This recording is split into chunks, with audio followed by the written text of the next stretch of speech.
no downside in doing that. Looks like he reached over the wall, but you need definitive evidence. Is there another angle, that shows it a little bit more clearly? Is that over the wall?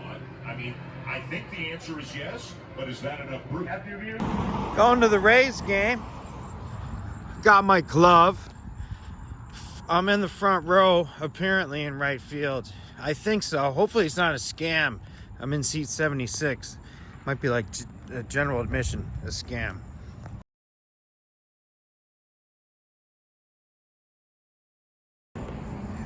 But if I am, I got the glove. Maybe I'll catch a home run. That would be great. Would be even greater to catch it on video. We'll see what happens. Chances of catching a home run are like, probably it's almost like getting hit by lightning. Well, maybe not. Because think about this. You go to a baseball stadium and on average, times 2 or 3. So, yeah. Getting hit by lightning would be pretty rare.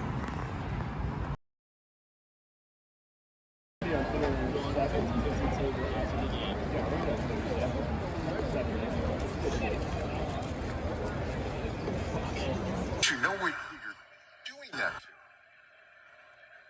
2-2. Swinging a ball lifted in the air, right center field. Backing over his straw on the run toward the wall. Leaping is the right fielder, Lucas. Did he get it? Or not? It's gone. A long wait. Lucas and Straw both went to the wall. Neither come up with it, and it's a 3-run homer for Brandon Lowe, and we have a ball game. It's 4-3.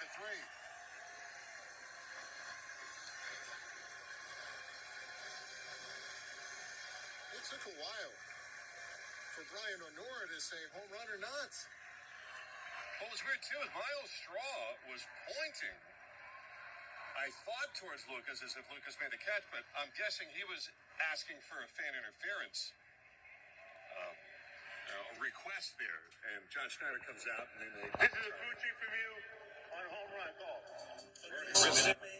So this is a replay from Spectrum. They built the network you need for whatever future you want. TV, internet, voice, and mobile. Spectrum.com today to learn more. And we might have a problem. I already wrote it in. And Not only might it not be a homer, it might be an out. yeah, Nice catch by the fan, but I think he was reaching over. yep. And you just heard the gasp. And Brandon Lowe, I can see the look on exasperated look on his face. Maybe that's why Brian O'Nora hesitated. He saw it go in a glove, but not in the glove of the player, that of a fan. Is it enough to overturn, though? I mean, the moment the ball is caught by the fan, Miles Straw is pointing out. He was the center fielder. It was Lucas who went up. It's got to be clear and convincing. I wouldn't be shocked if they overturned it, though, at this point. It's a question of, is it a double? Is it fan interference and an out? Or do they say call stands and 3-run homer? Boy, talk about a game of inches. I'm thinking call stands because there's no guarantee that that catch is made there. He was a little bit more off to the side from where the fan was, but I do think the fan did reach over. I'd have a hard time in calling this an out. He was flying through the air, Lucas. I think if he's over in the field of play, though, they have the right to call that an out. Right. We've already had an interesting week with replays with what happened Sunday at Wrigley Field.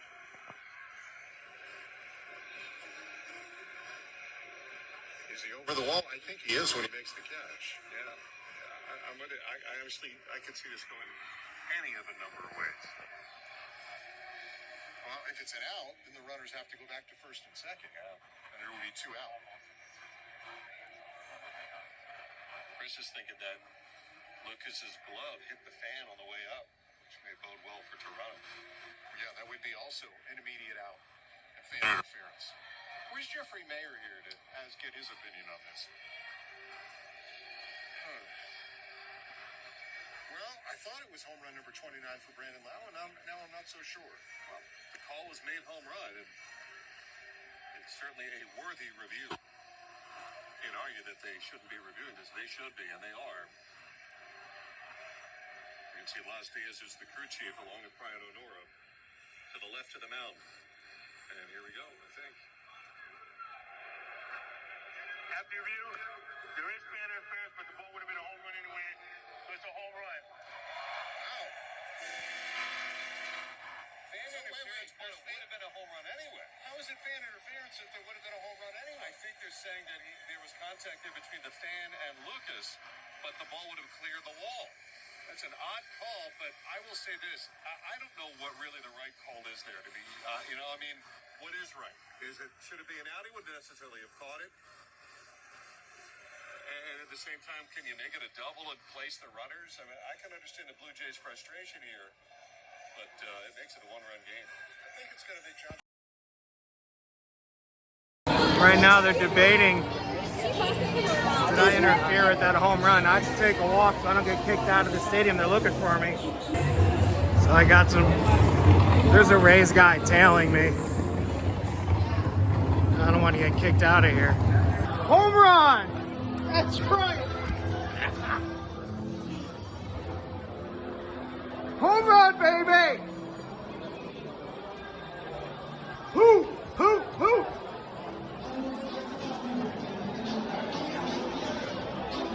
They did not rule fan interference. I don't know. You might still be looking for me, but that's all right. I got some good applause walking back for catching that home run. Caught that home run ball from the Rays. It was borderline.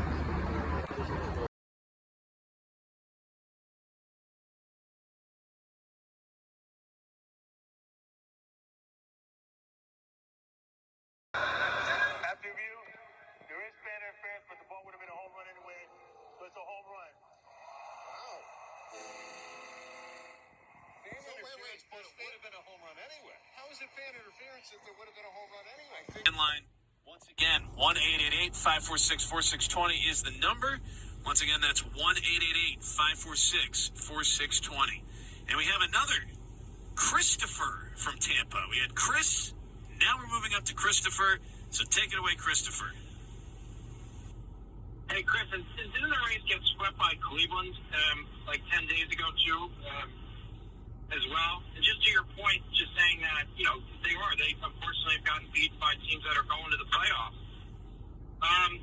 Well, one reason that I wanted to call is that appropriate, of course, from one Chris to another, Chris Adams Wall. Well, this is the Chris that may have reached a little over the wall tonight to catch, I think, what would still have been a home run by Brandon Lau. I think I may have reached like a little outside of the fence, but I still think that ball was going out. I'm going to go home. I got a bunch of pictures people sent to me, of course. I'm going to go home and watch the video, and I can get back to you guys on whether we think or not that was. I think it was going out. I really do. Well, you're the guy who caught the ball, huh? That's amazing.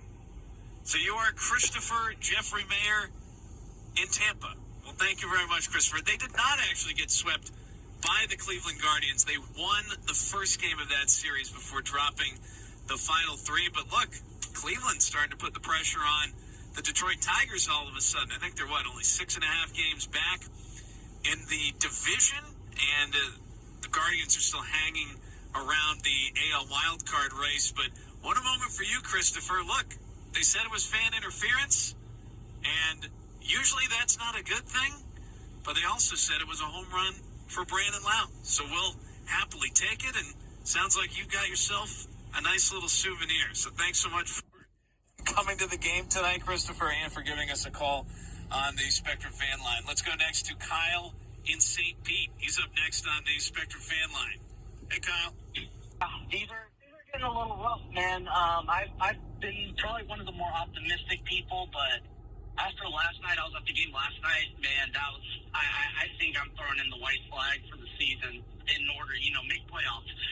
I would like to see more of our younger guys, Bob and Carson. I want to see them get more playing time. I heard Rhonda will be taking live ABs at the end of the week, I believe, in Port Charlotte. So I'm not sure if we really need to rush him to get in the end of the season here. It'd be interesting. After last night, that was rough. One of the worst offensive games I've seen after seeing Lau and Lowe go for a combined 0 for 10 with 7 Ks. That was a little rough. But hey, Brandon got bailed out today for, it was controversial. Obviously, we could say either way on that. But I don't know. To compare it, he called fan interference, but it was going to be a home run. That's like saying there was holding on the left tackle, but Bucky Irving ran to the right side, so therefore it's offset. That made no sense to me how he worded it to us. So I want to hear, if MLB comes out with an official response, I'd like to hear that. But don't forget, it's Laz Diaz and crew, one of the worst umpire crews there. In case you forgot, he still holds the record for worst called strike, and it was against Jake Mangum here at Steinbrenner. And also, lastly, thanks for bringing up that my friend Curtis's stat.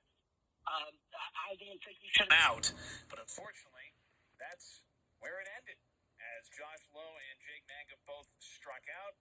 Brandon Lau, though, had himself quite a game today. He knocked in 4 of the Rays' 5 runs, a 3-run homer in the 3rd inning, and an RBI single in the bottom of the 9th. Brandon Lau is standing by down inside the Rays clubhouse, so we'll send it down there once again. Here is the Tampa Bay second baseman, Brandon Lau. What did you see on the home run on the fan interference level? I just couldn't tell if it was in Lukey's glove or if it was in the stands. So just waiting to see what the umpire's call was and trust what they saw. Fan interference, but yet I guess they said that it could have still been a home run. I mean, so what was your kind of interpretation of what the call actually was? To be really honest, I didn't hear what was being said. All I saw was the hand motion and took it for that. This game's hard enough, and Barrios is a good enough pitcher that I'm going to take whatever I can get.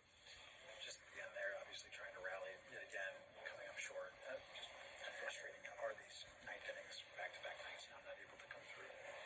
Yeah, I mean, everybody in here is competitive, and we want to win games. But